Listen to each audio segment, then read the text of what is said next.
Welcome back to the Fame Files. Are you guys ready to talk about Shrek? Oh, I am so ready. I am too, because Shrek is back 15 years later. 15 years. I know. Shrek 5 is officially on the horizon, and the internet is... Losing its mind. Yes. In a good way. In a bad way. We're going to unpack all of it. Well, it's really fascinating how this teaser trailer has managed to tap into so much nostalgia. Yeah. But at the same time, it's ignited this firestorm of, opinions. Yeah. You know, it really speaks to how much these characters mean to people. It's true. I mean, just look at the teaser. Yeah. It's short, it's sweet, but it definitely knows how to play the hits. Yeah.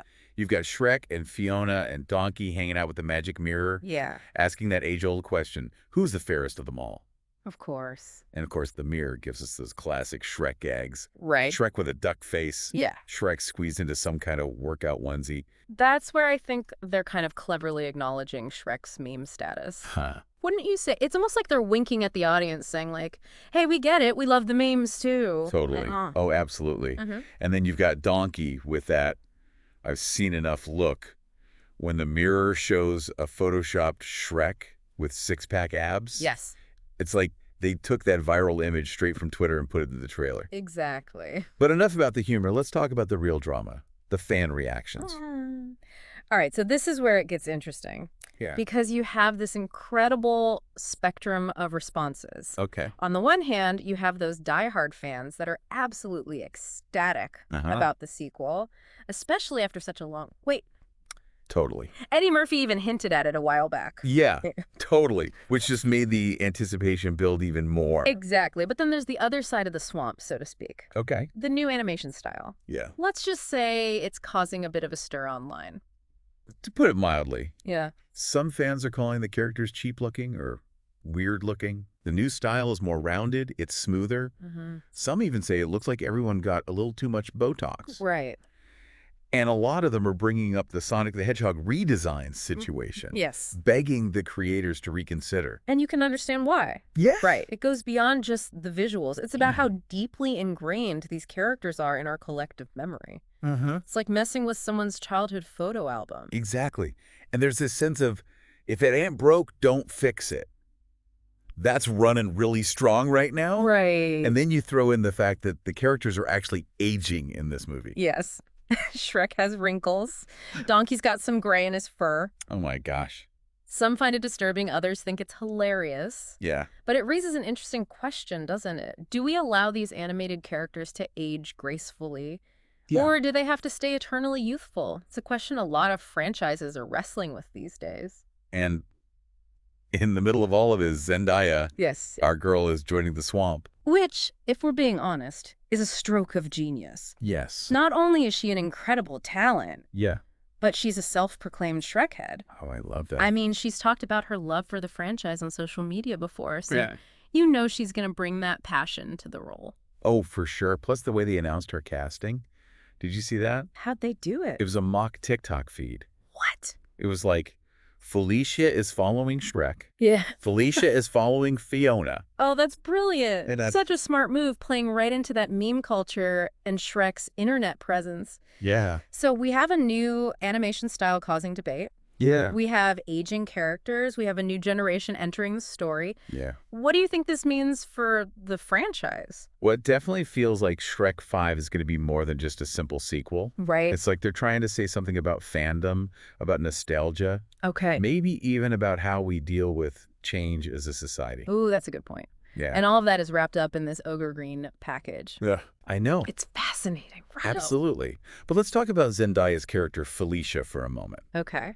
What do we know about her? Right. What kind of impact might she have on the story? Well, the teaser doesn't reveal much about Felicia specifically, but knowing DreamWorks, she's probably not just there to be the kid. Right. They tend to write strong, well-developed female characters. Right. I mean, just look at Fiona. Exactly. She totally flipped the whole damsel in distress trope on its head. Uh-huh. So I'm excited to see what they do with Felicia, especially with Zendaya voicing her. Me too. And you know what else I'm curious about? What's that? How Zendaya's personal style might influence the character. Because let's be real, Zendaya is a fashion icon. Oh, yeah. Her and her stylist, Law Roach, Yeah. they have this incredible knack for turning heads on the red carpet. Oh, absolutely. They understand how to tell a story through clothes. Yes. Like, remember those tennis-inspired looks that she wore for Challengers? Yes. Or the warrior princess vibe she had going on for Dune? It's like they step right out of the movie and onto the red carpet. Exactly. They use fashion as a form of storytelling. So the big question is, how are they going to translate Shrek's world, which is very much medieval and, well, ogre-ish, into high fashion? Yeah. That's what everyone is trying to figure out. Right. It's not like your typical superhero movie where you can just slap on a cape and call it a day. Right. We're talking about layers and textures, maybe even some swamp-inspired colors. Some fashion insiders are predicting we might see designers like Rick Owens. Okay. His aesthetic is very layered, almost like a modern take on peasant wear. I see. Which could definitely tie into that medieval setting. Oh, I could totally see that. Yeah. And maybe some Loey? Ooh, yeah. Their designs are always so playful and whimsical. I can imagine them incorporating some really fun ogre-themed accessories. I wouldn't be surprised. And we can't forget about Alexander McQueen. Oh, yeah? Their designs often have this, like, dark, almost feral energy to them, which could create a really interesting contrast to the usual bright colors of Shrek. That would be such a bold choice. I love it. What about Chopovalowina?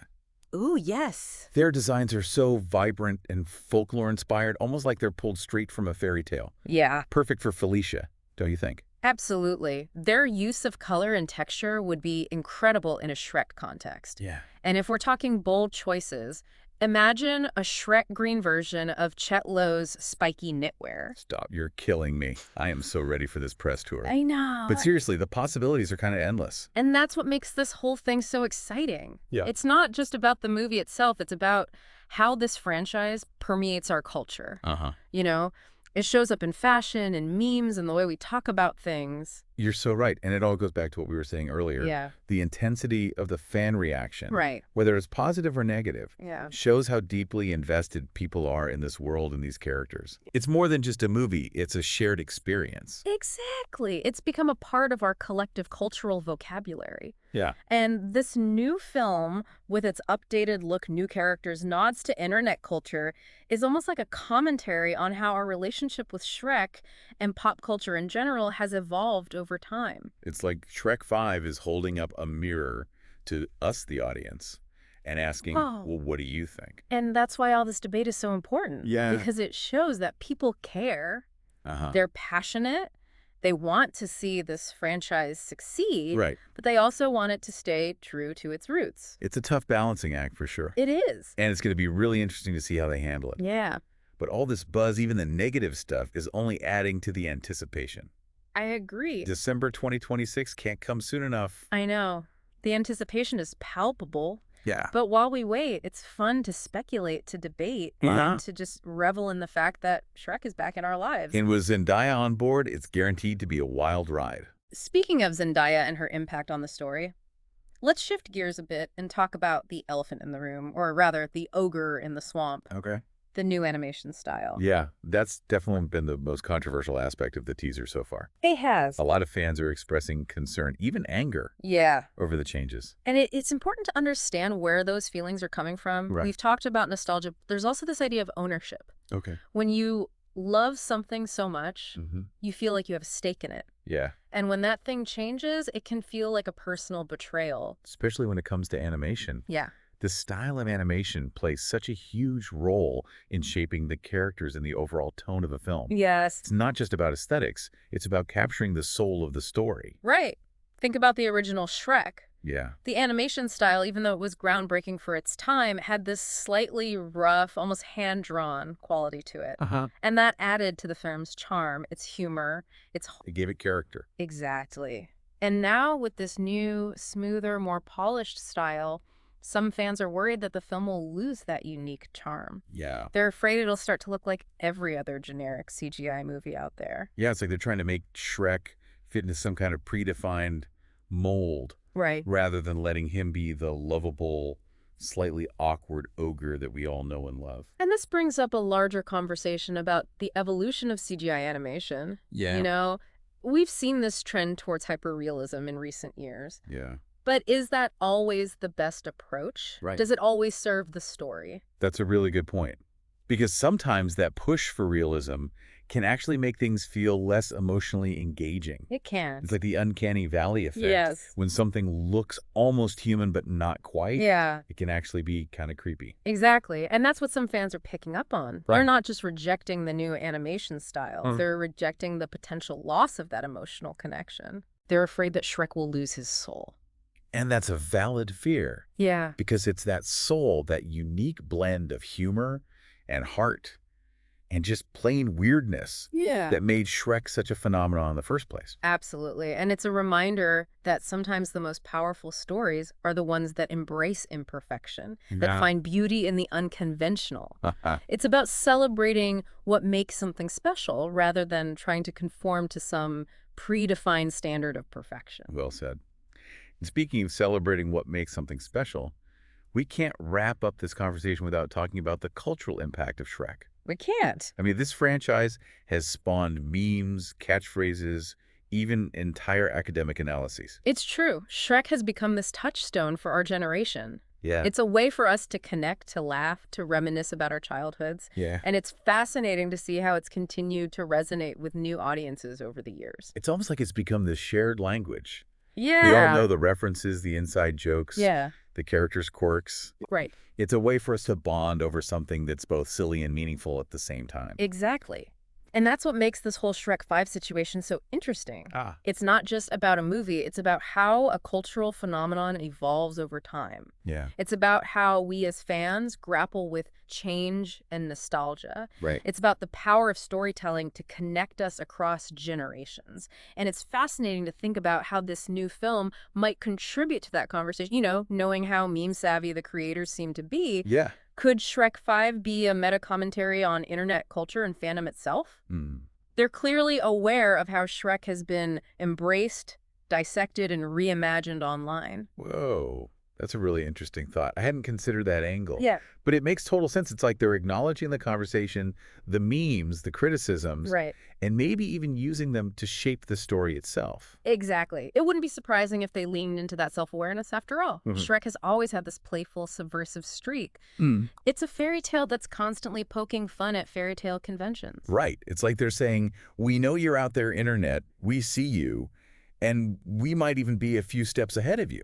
That's what makes this so exciting. I know. It's not just a passive rehash of old material. It feels like an active engagement with the fandom. Yeah. With the cultural landscape that Shrek now inhabits. And honestly, that's what I'm most looking forward to, seeing how they play with those expectations, Yeah. how they address the criticisms, Yeah. how they ultimately move the story forward, Right. while still honoring what made the original so special. It's a high-wire act, for sure. Yeah. But if anyone can pull it off, it's DreamWorks. Yeah. They've proven time and again that they're not afraid to take risks, to push boundaries, and to ultimately deliver stories that are both entertaining and thought-provoking. Well, one thing's for certain. December 2026 can't get here soon enough. I know. I need to see how this all plays out. I'm right there with you. But until then, I think it's worth reflecting on what Shrek means to us individually. That's a good idea. Yeah. Okay. What are your favorite memories? What are you hoping to see in this new film? Yeah. And how has your relationship with the franchise changed over time? Such a good point. It's a chance to not only revisit the films, Right. but also to revisit our own journeys as fans. And maybe to prepare ourselves for the next chapter in this ogreific saga. We'll be ready. Thanks for joining us for this deep dive into the world of Shrek 5. Until next time, keep those onion layers peeled.